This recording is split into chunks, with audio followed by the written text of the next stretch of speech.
আজ আমরা 4টি ধাপে কিছু ওয়ার্ডসের ইউজ শিখে নেই, যা দিয়ে নিজের ফিলিংস, ওপিনিয়ন, চ্যালেঞ্জ এবং কমফোর্ট প্রকাশ করা যায়। কোনো কাজ আমার জন্য করা খুব সহজ, এটা যদি আমি বুঝাতে চাই তাহলে আমি দুইভাবে বলতে পারি।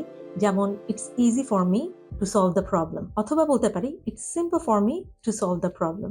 আমি কিন্তু সেন্টেন্সটা একই রাখছি, শুধু ওয়ার্ডটা একটু ডিফারেন্ট করে বলেছি। ইদার সিম্পল অথবা ইজি, যেটা আমার জন্য কমফোর্টেবল হয়। কোনো কাজ করা খুব কঠিন, এটা আমি কিভাবে করে প্রকাশ করব?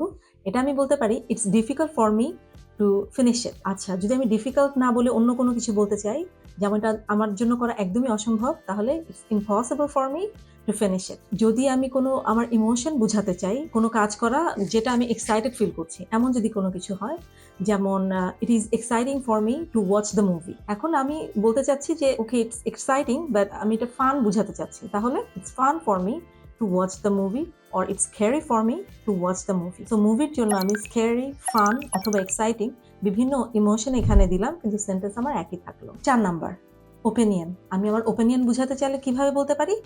It's important for me to learn English. এটা আমার জন্য খুবই ইম্পর্টেন্ট। এখন যদি আমি ইম্পর্টেন্ট না বলে অন্য কোনো ওয়ার্ড ইউজ করতে চাই, তাহলে বলতে পারি it's necessary for me to learn English.